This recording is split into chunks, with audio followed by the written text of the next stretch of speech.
Hello everyone, welcome to Vinis hair care. இன்னைக்கு நம்ம பார்க்க போறது ஒரு ஹேர் மாஸ்க். இந்த ஹேர் மாஸ்க் வந்து பாத்தீங்கன்னா நிறைய ஹேர் ப்ராப்ளம்ஸ்க்கு நமக்கு ஹெல்ப் பண்ணும். முக்கியமா நம்மளோட ஹேர் ஃபாலை நல்லா கண்ட்ரோல் பண்ணும். நெக்ஸ்ட் ஹேர் பிரேக்கேஜ்லாம் இருந்துச்சுன்னா அதை சரி பண்ணும். நிறைய ஹேர் ப்ராப்ளம்ஸ் ஏதாவது டேமேஜ்ட் ஹேர்லாம் இருந்துச்சுன்னா அதையும் வந்து நல்லாவே சரி பண்ணும். அடுத்து நம்மளோட ஹேர் க்ரோத்தை நல்லா ப்ரொமோட் பண்ணும். ஏன்னா இதை நம்ம வந்து பாத்தீங்கன்னா ஃபிளாக்ஸீட்ல தான் செய்ய போறோம். இது வந்து பாத்தீங்கன்னா ஆளி விதை அப்படின்னு தமிழ்ல சொல்லுவோம். ஃபிளாக்ஸீட் மோஸ்ட்லி ஹேருக்கும் சரி ஸ்கின்னுக்கும் சரி நிறைய பெனிஃபிட்ஸ் அதுல வந்து இருக்கு. முக்கியமா ஒமேகா 3 ஃபேட்டி ஆசிட்ஸ் அதில் அதிக அளவில் இருக்குது. அது மட்டும் இல்லாமல் விட்டமின் ஈயும் இதில் அதிக அளவில் இருக்குது. இது வந்து பார்த்தீங்கன்னா நம்மளோட ஸ்கேல்பெல்லாம் நல்லா ஸ்ட்ரென்தன் பண்ணி பிளட் சர்க்குலேஷனை வந்து நல்லா ப்ரொமோட் பண்ணும். ஹேர் டேமேஜ் எல்லாத்தையுமே கம்ப்ளீட்டாக சரி பண்ணும். அடுத்து இதில் நம்ம யூஸ் பண்ண போகிற ஒரு முக்கியமான பொருள் வந்து பார்த்திங்கன்னா பால். நான் வந்து தண்ணி விடாமல் பாலை வந்து காய்ச்சி எடுத்து வச்சுருக்கேன். பாலில் வந்து பார்த்திங்கன்னா அதிக அளவில் ப்ரோட்டீனும் கால்சியமும் இருக்குது. இது நம்மளோட ஹேர் ரூட்ஸ் எல்லாம் நல்லா ஸ்ட்ரென்தன் பண்ணி ஹேரை நல்லா சாஃப்டாக சில்கியாக வளர்கிறதுக்கு நம்மளுக்கு ஹெல்ப் பண்ணும். இதுவும் நம்மளோட ஹேர் பிரேக்கேஜ் அப்புறம் டேமேஜ் ஹேர் எல்லாத்தையும் சரி பண்ணும். ஃபஸ்ட்டு அடுப்பில் ஒரு பாத்திரத்தை வச்சுட்டு ஒரு 4 ஸ்பூன் அளவுக்கு ஃப்ளாக்ஸீட் வந்து நான் ஆட் பண்ணிக்கிறேன். ஒருவேளை உங்களுக்கு வந்து ரொம்ப லாங் ஹேராக இருந்துச்சுன்னா கொஞ்சம் எக்ஸ்ட்ரா கூட ஆட் பண்ணிக்கலாம். ஷார்ட் ஹேராக இருந்தால் கொஞ்சம் கம்மி பண்ணிக்கோங்க. இப்போ நம்ம வந்து ஒரு பெரிய கிளாஸ் அளவுக்கு தண்ணி வந்து இதில் ஆட் பண்ணிக்கலாம். தண்ணி ஆட் பண்ணதுக்கப்புறமா ஒரு ஸ்பூன் வச்சு இந்த மாதிரி நல்லா மிக்ஸ் பண்ணி விடுங்க, இல்லைன்னா மேலேயே வந்து அது தங்கிடும். நல்லா மிக்ஸ் பண்ணி விட்டுட்டு அடுப்பை வந்து மீடியம் ஃப்ளேம்லேயே வச்சு ஹீட் பண்ணுங்கள். இப்போ வந்து பார்த்தீங்கன்னா இந்த ஃப்ளாக்ஸீட் வந்து லைட்டாக ஹீட் ஆக ஆரம்பிச்சிடுச்சு. கொஞ்சம் கொஞ்சமாக ஹீட் ஏற ஏற அதுலேருந்து ஜெல் நம்மளுக்கு வந்து தனியாக பிரிஞ்சு வரும். கிட்ட இருந்து கிளறி விட்டுட்டே இருங்க, இல்லைன்னா அந்த ஃப்ளாக்ஸீட் ஃபுல்லாக கம்ப்ளீட்டாக அடியில் வந்து தீ பிடிக்க ஆரம்பிச்சிடும். ஸோ லோ ஃப்ளேம்லேயே வச்சு நல்லா ஹீட் பண்ணுங்கள். இப்போ வந்து பார்த்தீங்கன்னா அந்த ஜெல் வந்து கொஞ்சம் கொஞ்சமாக பிரிஞ்சு வர ஆரம்பிச்சிருச்சு. இந்த மேலே வந்து இந்த வெள்ளை கலரில் இந்த பபிள்ஸ் வர ஆரம்பிச்சிட்டாலே அந்த ஜெல் வந்து நம்மளுக்கு பிரிஞ்சு வர ஆரம்பிச்சிருச்சு அப்படின்றத நம்ம வந்து தெரிஞ்சுக்கலாம்.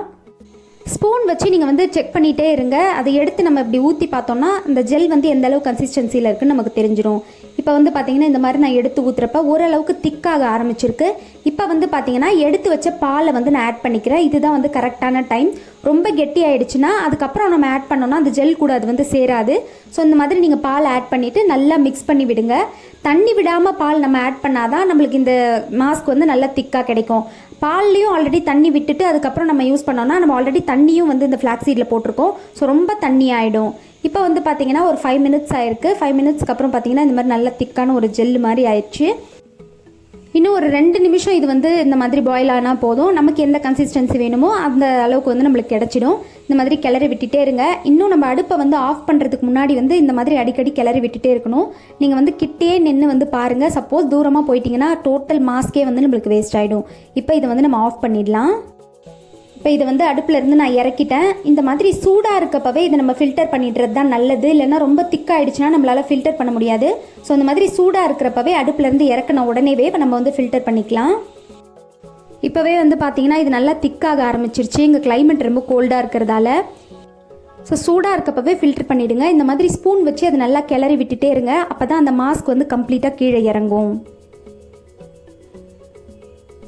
இப்போ இந்த மாதிரி இந்த ஜெல் மட்டும் நம்மளுக்கு தனியாக பிரிஞ்சு வந்துடும். இதில் வந்து நம்ம பால் வந்து சேர்த்துருக்கிறதால இது நல்லா நம்மளோட ஹேரை வந்து டீப் கண்டிஷன் பண்ணும். பொறுமையாக கொஞ்சம் கொஞ்சமாக இந்த மாதிரி பண்ணிகிட்டே இருங்க. இப்போ இதை வந்து கம்ப்ளீட்டாக வடிகட்டியாச்சு. நம்ம வடிகட்டின உடனே பார்த்தீங்கன்னா அந்த ஸ்பூனால் எடுத்து பார்த்தா நல்ல ஒரு திக்கான க்ரீம் மாதிரி இருக்கும். இப்போ இதில் வந்து பார்த்தீங்கன்னா நான் வந்து ஆயில் ஆட் பண்ண போகிறேன். கேரட் ஆயில் தான் நான் வந்து ஆட் பண்ணுறேன். ஹோம்மேட் கேரட் ஆயில் தான். இதோட லிங்க் வேணுன்னா நான் உங்களுக்கு டிஸ்கிரிப்ஷனில் கொடுக்குறேன். இதை தவிர நீங்கள் வந்து பார்த்தீங்கன்னா ஆலிவ் ஆயில் இல்லை castor oil, normal coconut oil கூட ஆட் பண்ணலாம். கேரட் ஆயில் ஆட் பண்ணுறப்ப ஹேர் இன்னும் ஸ்மூத்தாக இருக்கும். ரூட்ஸ்லாம் நல்லா ஸ்ட்ரென்தன் ஆகும். அதனால தான் இது வந்து நான் யூஸ் பண்ணுறேன். இப்போ வந்து பார்த்தீங்கன்னா ஒரு பிளெண்டர் வச்சு நல்லா இதை வந்து நான் பிளெண்ட் பண்ணிக்கிறேன். ஏன்னா ஸ்பூனில் வந்து நம்ம மிக்ஸ் பண்ணோம்னா அந்த அளவுக்கு இது வந்து மிக்ஸ் ஆகாது. மாஸ்க் தனியாக அந்த ஆயில் தனியாக நின்றுடும். ஸோ இந்த மாதிரி பிளெண்டர் அப்படி இல்லைன்னா மிக்ஸி ஜாரில் போட்டு கூட நீங்கள் ஒரு சுற்றி எடுத்துக்கலாம். இப்போ பாருங்கள் இந்த ஆயிலும் மாஸ்க்கும் வந்து கம்ப்ளீட்டாக மிக்ஸ் ஆகிடுச்சு. இப்போ இதை வந்து நல்லா ஆற வச்சுடுங்க. ஆயிலும் வந்து சூடாக இருக்கப்பவே மிக்ஸ் பண்ணிவிடுங்க, இல்லைன்னா வந்து மிக்ஸ் ஆகாது. இப்போ வந்து பார்த்தீங்கன்னா இது நல்லா ஆறிடுச்சு. நம்மளோட ஸ்கேல்பில் வந்து இதை நல்லா அப்ளை பண்ணிவிட்டு ஒரு 5 மினிட்ஸ் ஸ்கேல்ப்பை நல்லா மசாஜ் பண்ணுங்கள். முக்கியமாக முடியோட ரூட்ஸில் அப்ளை பண்ணுங்கள். ஹேர் ஃபால்லாம் நல்லா கண்ட்ரோல் பண்ணும். ஃபஸ்ட் டைம் யூஸ் பண்ணுறப்ப வந்து எந்த பொருளாக இருந்தாலும் கொஞ்சம் ஹேர் வந்து ஃபால் ஆகும். ஏன்னா அது வீக்காக இருக்க ஹேர் தான், ஸ்ட்ராங்கான ஹேர் வந்து ஃபால் ஆகாது. ஸோ நீங்கள் வந்து பயப்பட வேண்டாம். ஒரு 30 மினிட்ஸ் விட்டுட்டு ஷாம்பு அண்ட் கண்டிஷனர் யூஸ் பண்ணி நீங்கள் ஹேர் வாஷ் பண்ணிக்கோங்க. வீக்லி ட்வைஸ் வந்து இதை தாராளமாக யூஸ் பண்ணலாம். ரெகுலராக நீங்கள் யூஸ் பண்ணுறப்ப நல்ல டிஃப்ரென்ஸ் உங்களுக்கு தெரியும். ஹேர் நல்லா சில்கியாக ஸ்மூத்தாக இருக்கும். ஹேர் ஃபாலும் நம்மளுக்கு கம்மியாகும். ஹேர் க்ரோத்தை வந்து நல்லா ப்ரொமோட் பண்ணுறதுக்கான ஒரு ஹேர் மாஸ்க் இது. நீங்கள் ட்ரை பண்ணி பார்த்துட்டு உங்கள் ரிசல்ட்ஸை மறக்காமல் கமெண்ட்ஸில் என் கூட ஷேர் பண்ணிக்கோங்க. தேங்க்ஸ் ஃபார் வாட்சிங் மை வீடியோ.